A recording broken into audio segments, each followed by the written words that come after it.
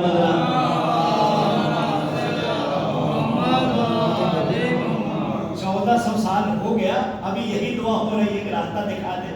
آخر کب راستہ دکھے گی؟ اس لیے دعا کی بھی تو حد ہوتی ہے کہ انسان دعا مانگ رہا ہے تو 1 مہینہ مانگ لے، 2 مہینہ مانگ لے، 3 مہینہ مانگ لے، ظاہر ہونا چاہیے، چاہے کتنی بڑا عابد ہو، تھک جاتا ہے، گھبرا جاتا ہے۔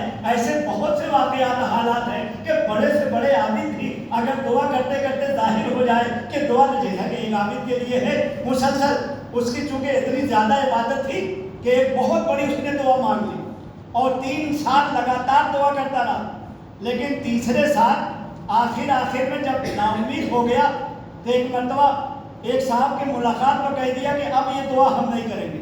3 سال ہو گیا اللہ کی اتنی عبادت کر رہے ہیں، صبح سے لے کے شام تک اپنا گھر بھی چھوڑے ہوئے ہیں، جنگل میں بیٹھے ہوئے ہیں، اللہ کی اطاعت میں ہے، اللہ کی عبادت میں ہے، ایک ہی دعا ہے۔ کیا دعا کرتا تھا؟ ہر نماز کے بعد دعا کرتا تھا پروردگارا تیرا خلیل ہمارے زمانے میں ہے، ابراہیم کا دور چل رہا ہے، ان سے ملاقات کروا دے، چونکہ جناب ابراہیم گشت پر رہتے تھے، ادھر سے ادھر سفر کیا کرتے تھے۔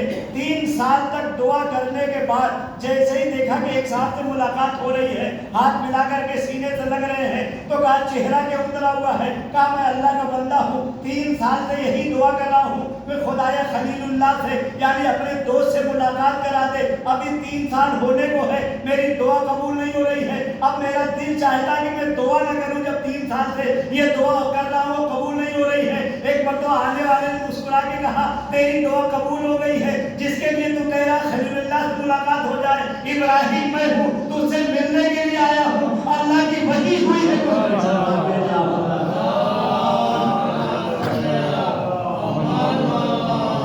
یعنی پتہ چلا کہ کتنی اہم دعا ہو، انسان 1 سال مانگتا ہے، 2 سال مانگتا ہے، 3 سال مانگتا ہے۔ اچھا یہ دعا بھی ایسی ہے کہ ہمارے پاس دعا میں کیا ہے کہ یقیناً ہم کہتے ہیں کہ پروردگارا ہم کو سیدھے راستے پر قائم رکھے، اس لیے کہ ہم کو راستہ مل چکا۔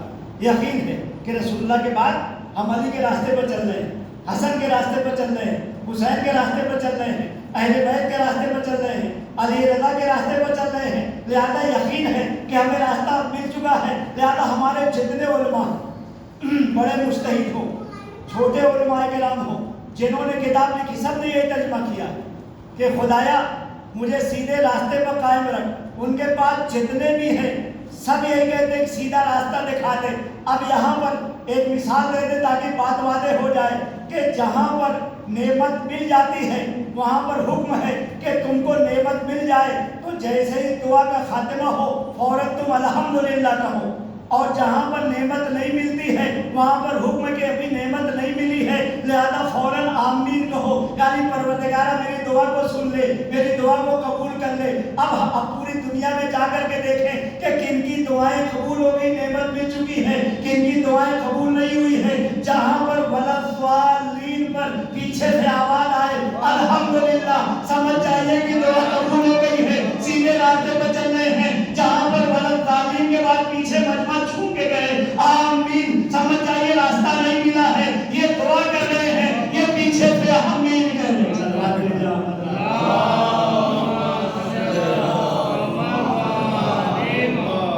لہذا اللہ کی تھوڑی بھی مرضی مل جائے، رضوان من اللہ کی تھوڑی سی رضا مل جائے تو یہ بہت بڑی چیز ہے۔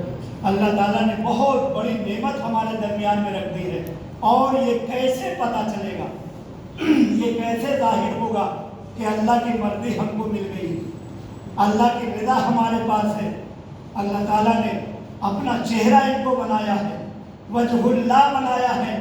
اگر ان کو دیکھنے کے بعد یہ ہمارے اعمال کو یہ دیکھ رہے ہیں، ہمارے تمام چیزوں کو دیکھ رہے ہیں، اور دیکھنے کے بعد راضی ہیں تو سمجھ جائیے یہ راضی ہے تو اللہ بھی راضی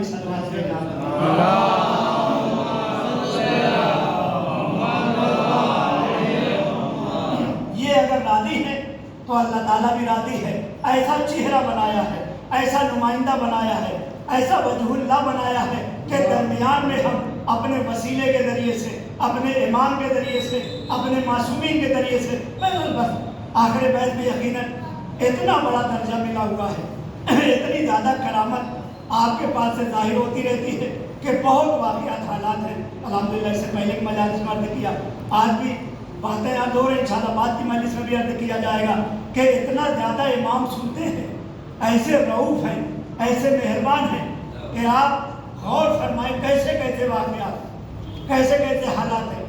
ایک صاحب کے پاس پیسہ بہت زیادہ تھا، لہذا انہوں نے اپنے بچے کو بھیج دیا لندن پڑھانے کے لیے۔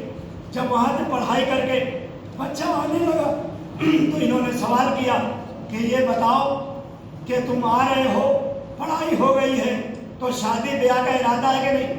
بیٹے نے کہا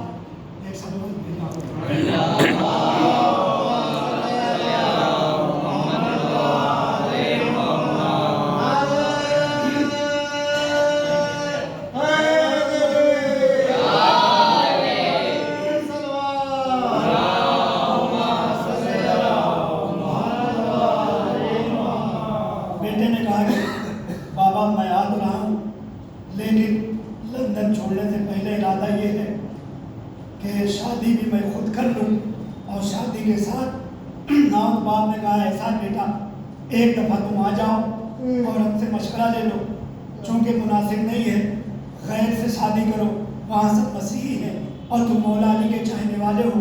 بہرحال جب دیکھا کہ بیٹا نہیں مان رہا ہے، کسی طرح سے باپ نے راضی کیا کہ تم یہاں پر آ جاؤ، سوچا تھا کہ جیسے بیٹا آئے گا چل کر کے امام رضا سے دعا کریں گے، امام ہمارا رؤوف ہے، مہربان ہے، دلوں کے حالات کو جانتا ہے۔ بہرحال لے کر کے مشہد پہنچ گئے۔ مشہد پہنچنے کے بعد کسی طرح سے اپنا نام خادموں میں لکھایا، اور جب خادموں میں نام چونکہ بہت پیسے والا تھا، پہنچ بہت زیادہ تھی، لہذا ایسی خدمت میں آپ کا نام لکھایا گیا کہ جس میں صفائی ہوتی، باقاعدہ صفائی میں نام لکھا گیا۔ تو زری کے قریب صفائی میں موقع ملا، وہاں پر جو اور صفائی کر رہے تھے ان کے صفائی کے ذریعے سے چاروں کچھ سے ایک سلمان بھی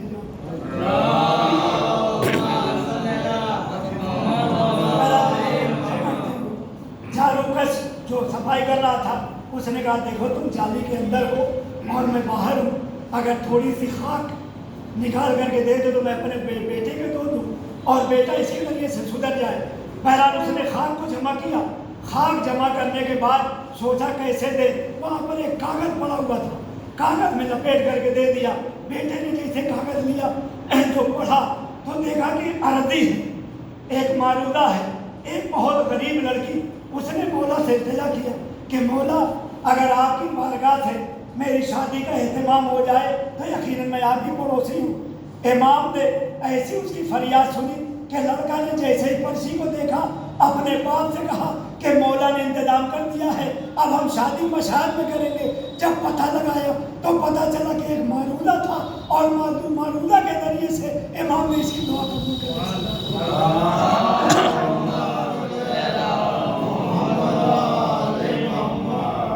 عزیز و ایسا ہمارا یقیناً جب شہادت کا وقت قریب آیا، امام جانے لگے، ابا سلط سے فرمایا کہ دیکھو میں جا تو رہا ہوں، لیکن اگر ابا کو میں سر کے اوپر رکھ لوں تو سمجھ جانا میری شہادت قریب ہے، مجھ سے بات نہ کرنا۔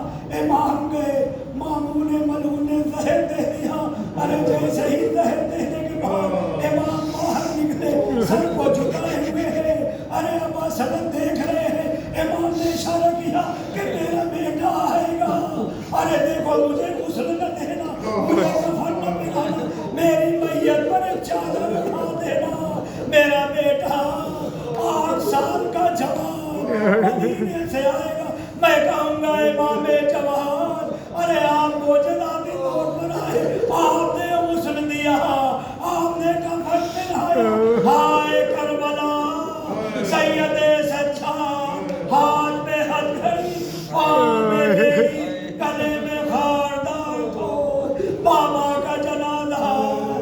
سید سجاد انا للہ